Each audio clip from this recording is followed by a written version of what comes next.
très heureux d'avoir François-Antoine Mariani avec nous. Merci beaucoup d'avoir bloqué ce petit temps. On va essayer d'être efficace. Et ces deux petites questions, en fait, que je voudrais vous poser, c'est sur aujourd'hui et sur demain.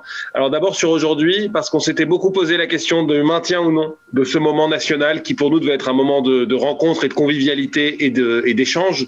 On a décidé de le maintenir. À votre avis, pourquoi elle était utile cette journée et finalement, est-ce que c'était la bonne décision, même si bien sûr tous les indicateurs sont au vert, me semble-t-il. Je pense que bonjour Tarek, bonjour à tous. Navré, d'abord je m'excuse de pas pouvoir, j'ai pas pu être là ce matin, mais on avait un comité interministériel à la ville, à Grigny, et donc on a travaillé toute la matinée là-bas. Alors pour répondre à ta question, je dirais que c'est plutôt une question que je vous poserai à vous. Est-ce que ça vous a servi à quelque chose de vous parler aujourd'hui? L'objectif, en tout cas, que nous, on avait en tête et d'une journée comme celle-là, c'est de vous permettre de vous connaître, de se mettre en réseau, d'échanger les bonnes pratiques, de discuter sur les difficultés, les facilités, d'identifier des points communs, de commencer à pouvoir tracer et identifier sans doute des choses qu'on pourrait graver un peu dans le marbre et réutiliser dans l'avenir. Donc, de mon point de vue, c'était ce qu'on voulait atteindre comme objectif. Après, ce sera à vous de me dire, et je pense que vous ne manquerez pas de le faire, si la journée a permis de faire ça. Voilà, même si la distance, c'est moins évident de travailler en distanciel, clairement, mais c'est pas impossible. Même si la distance change les choses, je suis convaincu que cette journée, en entendant les différents intervenants, va permettre de nous faire construire une chose plus solide. Voilà. Alors justement, sur cette construction, sur les jalons qu'on essaye de poser pour l'avenir, c'était un peu un fil rouge tout au long de la journée, c'est-à-dire la suite, voilà, et comment est-ce qu'on se projette et comment est-ce qu'on se sécurise aussi. Ce matin, il y avait un conseil interministériel des villes. Est-ce que François-Antoine, vous pourriez nous dire comment est-ce que ATC peut être une des briques des dispositifs à venir, peut-être comment notre expérience, à quelles conditions l'expérience qu'on a tissée peut servir. On a vu qu'il y avait un enjeu méthodologique qui avait été posé dans ce conseil interministériel des villes. Bref, comment est-ce que vous voyez ATC comme ayant une capacité à alimenter la suite sur la politique de la ville? Alors, oui, ce matin, il y a eu un CIV et on a souhaité, le Premier ministre a souhaité qu'il y ait une partie dédiée aux questions de méthodologie, puisque je vais rien vous apprendre, on se rend quand même tous compte que le sujet qu'on a aujourd'hui, c'est notre capacité à travailler dans un système complexe et de nous organiser de façon tout aussi complexe pour y répondre. Pour faire système, il va falloir pour répondre au système, il faut qu'on fasse système. Et donc, on a un vrai sujet de méthodologie.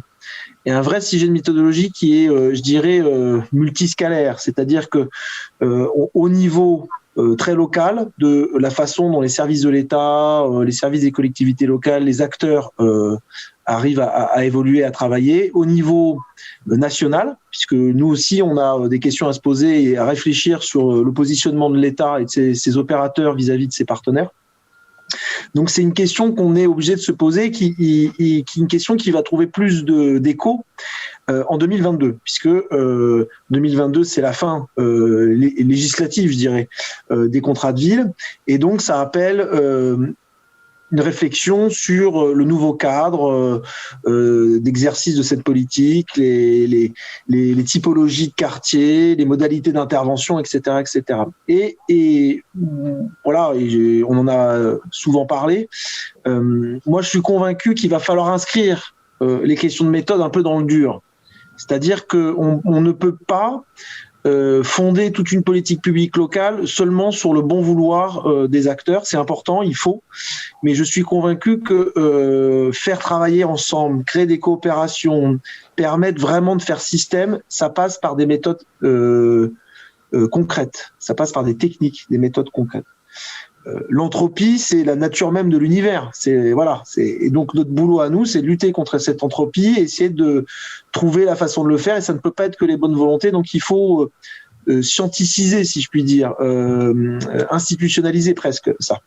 Et donc ça veut dire que le travail qui est fait aujourd'hui dans le cadre d'ATC, et c'est pour ça que je vous ai demandé de un peu une avance de phase sur les résultats, il doit nous permettre d'inscrire les méthodes, les modalités de travail, etc., dans ce qui sera le carcan l'écrin de la politique de la ville plus tard. Donc pour parler plus clairement, parce que j'ai bien conscience que je suis pas forcément très clair, ce que vous faites aujourd'hui doit nous permettre d'implémenter, de mettre en place des modalités de travail, notamment pour les services de l'État, dans l'avenir. Voilà.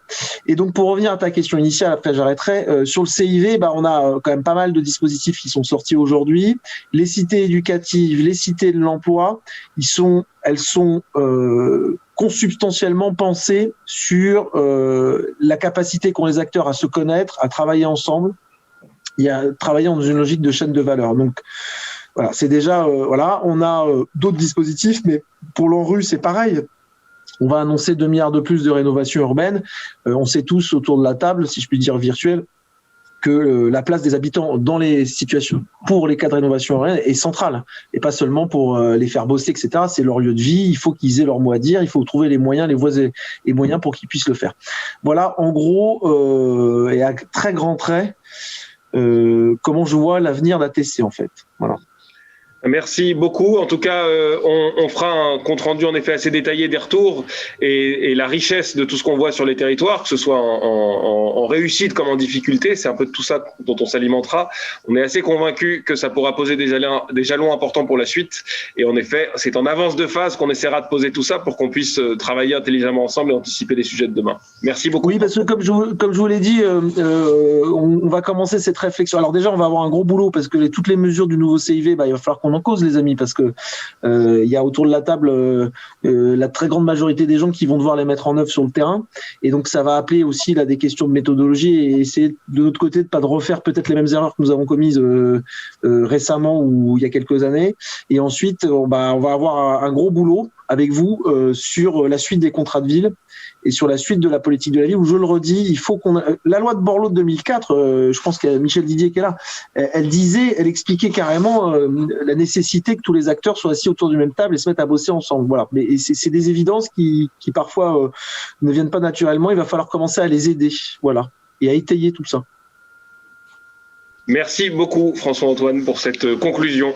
Bien voilà, on arrive à la fin de la journée. On a eu ce mot peut-être qui va nous donner peut-être un peu d'espoir pour continuer pour 2022. Ça sera peut-être un peu plus clair dans quelques temps. Et avant de se quitter, Tarek, t'as suivi toute la journée. Et qu'est-ce que tu aurais à nous dire sur cette journée ? Alors rapidement, qu'on en sort quand même avec pas mal d'optimisme et de choses dans notre banette pour la suite. En fait, c'est quand même, on en sort assez enthousiaste parce que le pari, il a été tenu, celui de la participation à cette journée et celui de l'ouverture de cette journée. On avait à cœur que ça ne soit pas uniquement une journée pour les 15 animateurs, mais bien pour le petit écosystème que l'ATC essaye de déployer sur les territoires. Donc, on est très heureux de voir qu'on a eu des délégués du préfet, des chefs de projet politique de la ville, des acteurs associatifs, bref, plus d'une centaine de personnes qui sont connectées, c'est quand même très positif. Ensuite, par rapport à tout ce qui a été dit, on voit aussi que parce que on a cette expérimentation qui est vraiment centrée sur le sujet de la coopération et de l'animation territoriale, on a des terrains d'études et de retour d'expérience qui sont très précieux, et il y a peu quand même d'expérimentation aussi centrée très exclusivement sur cet objet-là. Donc je suis assez convaincu quand on voit l'hétérogénéité de ce qui se passe et des modes opératoires, des discussions locales, etc., qu'on aura énormément à en tirer. Et ça, cette journée, elle a bien montré cette hétérogénéité des expériences, et c'est ça qui fait bien la richesse de cette expérimentation. Donc on est aussi très heureux de voir tout ça. Je retiendrai deux choses. La première, c'est que 96% des répondants étaient convaincus qu'ATC perdurerait. Donc vraiment, c'est heureux vu les incertitudes qu'on peut avoir sur des dispositifs en général dans la politique de la ville. Donc c'est d'abord côté, c'est évident que ça va poursuivre parce que c'est évident que ça fait des choses et que c'est utile, donc il n'y a pas de raison que ça s'arrête. Et une espèce peut-être d'optimisme et de prophétie autoréalisatrice à se poser comme ça. En tout cas, la deuxième chose que je retiens, et je pense que c'est une des conditions du maintien, je ne sais plus qui l'a dit, mais c'était dans un des groupes de travail, il faut que l'ATC laisse des traces. Et en fait, c'est vrai que c'est la preuve par l'exemple et c'est la preuve par le concret qu'ATC est utile et qu'ATC produit des choses. C'est bien sans doute ça l'enjeu pour la suite. C'est ce qui a beaucoup été dit. On a été beaucoup freiné dans le concret et dans l'opérationnel à cause de la période. On espère que demain, ATC pourra montrer des choses de terrain, voilà, des choses qui ont été construites grâce à ces dynamiques locales. Et en tout cas, cette journée, elle nous invite à essayer de redoubler d'efforts sur ce côté-là. En tout cas, merci beaucoup pour toute cette animation et ce travail.